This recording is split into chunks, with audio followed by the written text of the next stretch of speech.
Assalamualaikum warahmatullahi wabarakatuh dan salam sejahtera.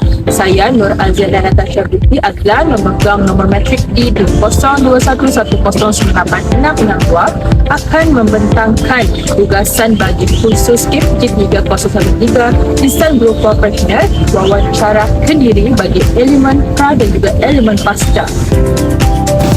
Pada bahagian 1, elemen pra ini, saya telah melakar buah tembikai. Saya menggambarkan diri saya sebagai buah tembikai dengan mengaitkan beberapa ciri kepribadian diri saya melalui 3 aspek yang berbeza yang terdapat pada buah tembikai tersebut, iaitu dari segi bentuk, warna dan tekstur buah. Seperti kita tahu, buah tembikai mempunyai kulit yang keras dan tebal serta tidak mudah pecah. Dan tembikai terdiri daripada pelbagai bentuk seperti bulat, bujur dan ada juga bentuk memanjang.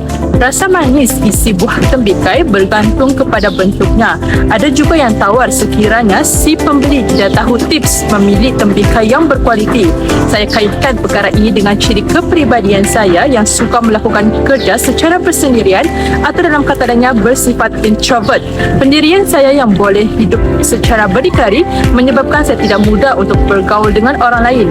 Namun begitu, personaliti diri saya tidak boleh dinilai secara luaran sahaja, kerana hakikatnya saya seorang yang mudah menyesuaikan diri dengan apa sahaja situasi. Selain itu, saya kaitkan juga personaliti saya dengan warna yang terdapat pada buah tembikai, iaitu hijau, merah dan putih. Setiap warna melambangkan personaliti seseorang. Seperti warna hijau yang menerangkan diri saya sebagai seorang yang tidak mudah untuk mempercayai orang lain, berhati-hati dan sentiasa berwaspada. Sesuai dengan lambang kedamaian, saya juga gemar membantu orang lain mengikut kemampuan saya. Warna lain seperti warna putih mewakili kepribadian saya yang sentiasa cuba untuk berfikir positif, bersikap matang dan tenang. Dan warna merah yang melambangkan keberanian dalam menyahut cabaran hidup yang sangat menguji mental dan fizikal di samping memiliki cita-cita yang tinggi. Sekiranya saya boleh memilih untuk menjadi insan yang lain, saya tetap memilih untuk menjadi diri sendiri, kerana pada pendapat saya untuk berada di posisi individu lain juga adalah sukar. Saya yakin di sebalik pencapaian mereka yang menginspirasikan itu, mereka adalah orang-orang yang pernah menghadapi kesulitan dan sentiasa berusaha untuk memperbaiki kelemahan mereka sehinggalah mereka boleh menjadi inspirasi kepada orang lain.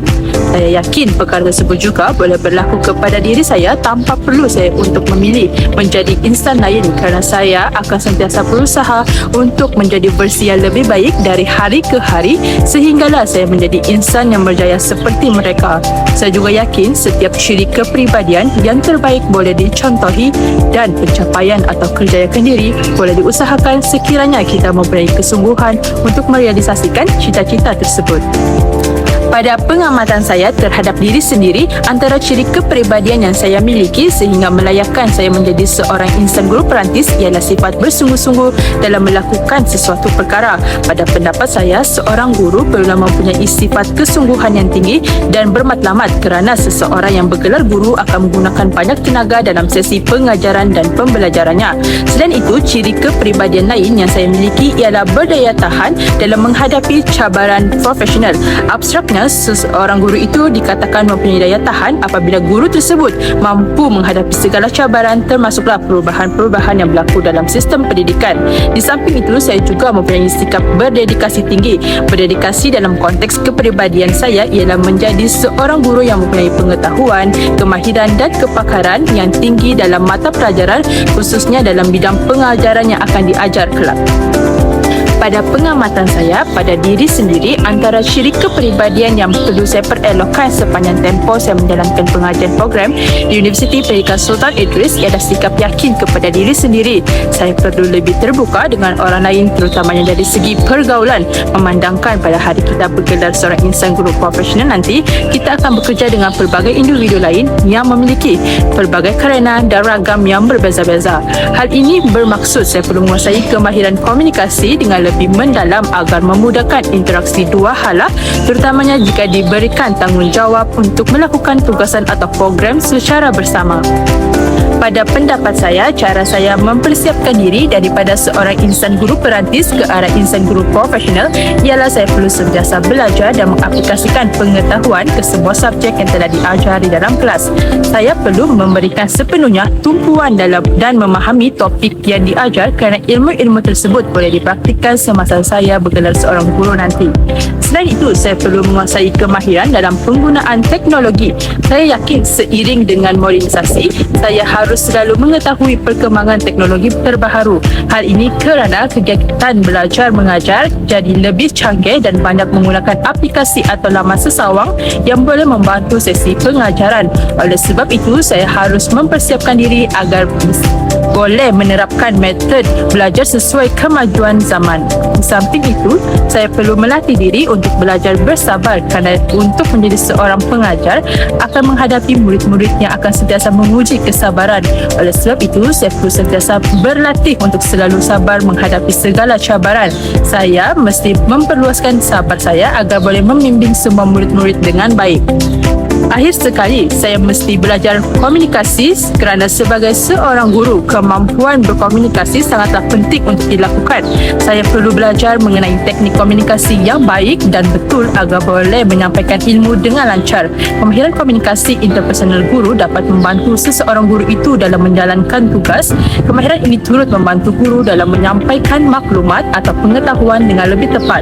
Tenaga pengajar yang menguasai kemahiran komunikasi interpersonal mampu menjadikan pengajaran lebih menarik dan berkesan. Perkara yang dapat saya pelajari tentang catatan berkenaan dalam konteks diri merujuk pada wawancara kediri bahagian 1 ialah terdapat perkara yang saya setuju dan tidak setuju. Konteks perkara yang saya setujui ialah perkaitan antara personaliti saya dengan warna yang terdapat pada buah temikai iaitu hijau, merah dan putih. Sepanjang 14 minggu ini saya berjaya membuktikan bahawa warna-warna yang terdapat pada buah temikai tersebut menjadi simbolik kepada kepribadian saya, hasil daripada pembelajaran dan pengalaman. Misalnya, warna hijau yang menerangkan diri saya sebagai seorang yang mencintai kedamaian dan gemar membantu orang lain mengikut kemampuan saya, dan warna putih yang mewakili kepribadian saya yang sentiasa untuk cuba kekal berfikiran positif. Namun begitu, terdapat juga perkara yang saya kurang setuju selepas membuat penilaian terhadap konteks diri saya iaitu tekstur dan kepelbagaian kegunaan temikai tersebut. Sebelum ini, saya menyatakan bahawa saya lebih selesa untuk melakukan kerja secara bersendirian yang bersifat introvert kerana tidak mempunyai keyakinan yang tinggi untuk bercampur dalam satu kelompok tertentu. Namun perkara ini telah mengubah persepsi saya kerana saya yakin dan saya mampu dan mudah untuk bergaul dengan orang lain sekiranya saya membuat pemikiran negatif yang mengkritik kekurangan diri saya yang mempunyai kemahiran komunikasi yang lemah. Justru saya perlu menanam sifat berani untuk berinteraksi dan bergaul sebanyaknya dengan orang ramai. Berdasarkan perkara-perkara yang telah saya nyatakan tadi telah membuktikan bahawa pilihan saya untuk memilih menjadi diri sendiri adalah pilihan yang tepat kerana kekurangan dalam diri boleh diperbaiki dengan motivasi dan usaha yang kuat sekiranya saya mempunyai kesungguhan dalam merealisasikan cita-cita yang saya dambakan. Begitu juga saya sentiasa bersedia dengan menerima sebarang perubahan dalam diri yang boleh menjadi cabaran kepada jalan saya untuk mencapai hasrat yang diingini. Terdapat beberapa perubahan kepribadian yang saya sedari tentang diri saya sebagai insan guru perantis sepanjang mengikuti kursus KPG 3013 dari minggu pertama hingga minggu ke-14, iaitu saya lebih bertanggungjawab dengan apa-apa tugasan yang diberikan kepada saya. Buktinya, saya telah memberikan komitmen yang sepenuhnya sepanjang menjalankan program santun masyarakat yang memerlukan saya untuk bertanggungjawab dalam merangka dan merancang aktiviti serta menyediakan bahan bantu mengajar yang menarik untuk memenuhi keperluan objektif program. Seterusnya, pengurusan masa yang lebih efektif. Perkara ini dapat saya buktikan dengan pengurusan masa semasa menjalankan program santun masyarakat yang memerlukan saya untuk bangun pada awal pagi untuk bergerak ke lokasi program, iaitu Sekolah Kebangsaan Datuk Haji Kamaluddin yang terletak di Kuala Kubu Baru. Pengurusan masa sepanjang program tersebut telah mengajar saya untuk sentiasa menepati masa, terutamanya pada hari dan waktu dalam menjalankan persiapan perjalanan serta laporan program. Sesungguhnya pengurusan dalam melaksanakan program ini telah meningkatkan disiplin diri saya, terutamanya dalam pengurusan masa sebelum, semasa dan selepas program. Akhir sekali, sepanjang mengikuti kursus ini juga telah meningkatkan keyakinan diri saya untuk berucap di khalayak ramai dan bergaul dengan orang lain. Saya banyak melakukan interaksi bersama ahli kumpulan darahan lainnya. Keadaan ini sedikit sebanyak telah membuat saya keluar dari zon selesa dan menanam satu corak pemikiran yang baru terhadap tindak balas yang biasa dilakukan. Contohnya, jika sebelum ini saya takut untuk mengutarakan sebarang pendapat semasa melakukan sesi perbincangan, kini sebaliknya saya lebih yakin dan berani dalam menyumbang idea dan mana-mana tugasan secara berkumpulan. Berdasarkan catatan yang telah saya kongsikan dari konteks kemenjadian saya sebagai seorang insan guru profesional pada masa akan datang, telah memberi kesan positif dalam diri saya.